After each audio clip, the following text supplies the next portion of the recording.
ಕೊಪ್ಪಳದ ಗವಿಸಿದ್ದೇಶ್ವರ ಅಜ್ಜನ ಜಾತ್ರೆಗೆ ಕ್ಷಣಗಣನೆ ಆರಂಭ ಆಗಿದೆ. ಸಂಜೆ ಅಜ್ಜನ ಜಾತ್ರಾ ಮಹಾರಥೋತ್ಸವಕ್ಕೆ ಚಾಲನೆ ಸಿಗೋದಿದೆ. ಮಠದ ಆವರಣದಲ್ಲಿಯೇ ಸಿದ್ಧಗೊಳ್ತಾ ಇದೆ ರಥ. ಇಂದಿನಿಂದ 3 ದಿನಗಳ ಕಾಲ ನಡೆಯುತ್ತೆ ಜಾತ್ರೆ.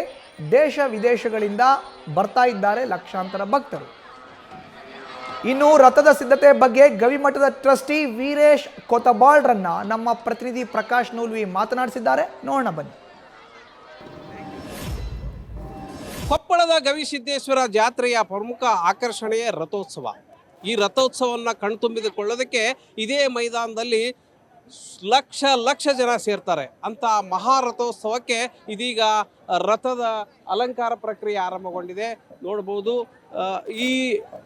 ಈ ರಥೋತ್ಸವವನ್ನು ಕಣ್ತುಂಬಿಕೊಳ್ಳೋದಕ್ಕೆಂತಲೇ ನಾಡಿನಾದ್ಯಂತ ಜನ ಇಲ್ಲಿ ಬಂದು ಸೇರ್ತಾರೆ. ಈ ಮೈದಾನದಲ್ಲಿ ಒಂದು ಅಂದಾಜು ಸರಿಸುಮಾರು ಕಳೆದ ಜಾತ್ರೆಯಲ್ಲಿ ಸುಮಾರು 8 ಲಕ್ಷ ಜನ ಭಾಗವಹಿಸಿದ್ರು ಅಂತೇಳಿ ಒಂದು ಅಂದಾಜನ್ನು ಮಾಡಲಾಗಿದೆ.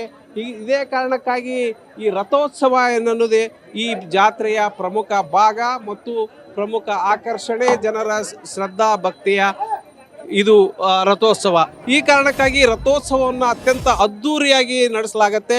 ರಥ ಸಾಗುವ ಬೀದಿಯ ಉದ್ದಕ್ಕೂ ಕೂಡ ರಂಗೋಲಿಯನ್ನು ಹಾಕಲಾಗಿದೆ. ಈ ರಂಗೋಲಿಯ ಮೂಲಕ ರಥವನ್ನು ಸ್ವಾಗತ ಮಾಡ್ತಾರೆ. ಹಾಗಾಗಿನೇ ಬೆಳಗ್ಗೆ ಹೆಂಗಳಿಯರು ಇಡೀ ಬೀದಿ ಉದ್ದಕ್ಕೂ ರಂಗೋಲಿಯನ್ನು ಹಾಕಿದ್ದಾರೆ. ಹಾಗಾಗಿ ಈ ರಥೋತ್ಸವಕ್ಕೆ ಮತ್ತಷ್ಟು ಮೆರುಗು ತುಂಬೋದಕ್ಕೆ ಈ ರೀತಿಯ ಕೆಲಸಗಳು ಕೂಡ ನಡೀತವೆ. ರಥಕ್ಕೆ ಈಗಾಗಲೇ ಹಗ್ಗವನ್ನು ಕೂಡ ಕಟ್ಟಲಾಗಿದೆ. ಈ ರೀತಿಯಾಗಿ ಸಿದ್ಧವಾಗುವಂಥ ರಥ ಸಂಜೆ 5 ಗಂಟೆಗೆ ಈ ರಥವನ್ನು ಇಲ್ಲಿನ ಭಕ್ತರು ಎಲ್ಲರೂ ಕೂಡಿ ರಥವನ್ನು ಎಳೀತಾರೆ. ಆ ಸಂದರ್ಭದಲ್ಲಿನೇ ಲಕ್ಷಾಂತರ ಜನ ನೆರವೇರೋದು, ಇಲ್ಲಿ ನೆರೆಯೋದು, ಈ ರಥೋತ್ಸವವನ್ನು ಕಣ್ತುಂಬಿಕೊಳ್ಳೋದು. ಇದ್ರ ಬಗ್ಗೆ, ಈ ರಥೋತ್ಸವದ ಬಗ್ಗೆ ಮಾತನಾಡೋದಕ್ಕೆ ನಮ್ಮ ಜೊತೆ ಟ್ರಸ್ಟಿ ಅವರಿದ್ದಾರೆ. ಅವ್ರನ್ನ ಮಾತಾಡ್ಸೋಣ. ಸರ್, ಈ ರಥೋತ್ಸವ ಪ್ರಮುಖ ಆಕರ್ಷಣೆ, ಸುಮಾರು ಲಕ್ಷ ಜನ ವೀಕ್ಷಣೆ ಮಾಡ್ತಾರೆ. ಏನು ಹೇಳ್ತೀರಿ ಈ ರಥೋತ್ಸವದ ಬಗ್ಗೆ? ಈ ರಥೋತ್ಸವ ಬಗ್ಗೆ ನಾವು ಹೇಳ್ಬೇಕಾದ್ರೆ ನಮ್ಮ ಉತ್ತರ ಕರ್ನಾಟಕದಲ್ಲಿ ಗವಿಮಠ ಅಂದ್ರೇ ದಕ್ಷಿಣ ಭಾರತದಲ್ಲಿ ಕುಂಭಮೇಳ ನಡೆಯುವಂಥ ಜಾತ್ರೆ. ಇದು ಸಾಗರ ನಾಚಿಸುವಂಥ ಜನಸಾಗರನೇ ಸೇರ್ತದೆ.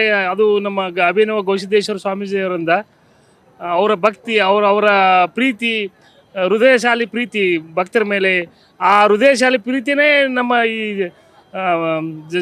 ಸಾಗರ ನಾಚಿಸುವಂಥ ಭಕ್ತ ಸಾಗರನೇ ಹರಿದು ಬರ್ತಾ ಇದೆ ನಮ್ಮ ಗವಿಮಠದಲ್ಲಿ.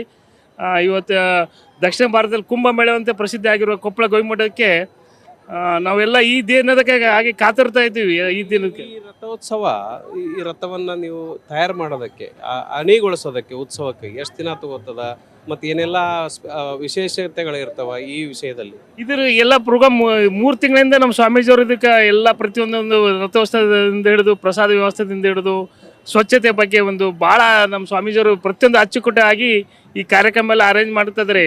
ಆ್ಯಕ್ಚುಲಿ ಈ ಕಾರ್ಯಕ್ರಮ ಯಶಸ್ವಿ ಆಗ್ಬೇಕಾದ್ರೆ ಸ್ವಾಮೀಜಿಯರೇ, ಆದರೆ ಅವ್ರು ಹೇಳೋದ್ ಪ್ರಕಾರ ನಾನೇನು ಮಾಡೋಂಗಿಲ್ಲ, ಇದೆಲ್ಲ ಭಕ್ತರು ಮಾಡ್ತಾರಂದ್ರೆ. ಆದರೆ ಇದಕ್ಕೆ ಮೇನ್ ಕಾರಣಕರ್ತದೆ ನಮ್ಮ ಗವಿಮಠ ಸ್ವಾಮೀಜಿಯವರು ಅಂತ ಹೇಳಿದ್ರೆ ತಪ್ಪಾಗಲಿಕ್ಕಿಲ್ಲ ಅನಿಸ್ತದೆ. ರಥ ಕಟ್ಟೋದು ಇದೆಲ್ಲ ಒಂದು ವಾರದ ಪ್ರಕ್ರಿಯೆ ಇರ್ತದೆ. 1 ವಾರ ಪ್ರೋಗ್ರಾಮ್ ಆಗ್ತದೆ. ಇದೇ ರಥ ಹೊರಗಡೆ ತಂದುಬಿಟ್ಟು ಇದೆಲ್ಲ ರೆಡಿ ಮಾಡೋಕ್ಕೆ 1 ವಾರ ಕ್ರಮ ಆಗುತ್ತದೆ. ನ್ಯೂಸ್ ಫಸ್ಟ್, ನಿರ್ಭೀತಿಯಿಂದ ನಿಮ್ಮ ಪರವಾಗಿ.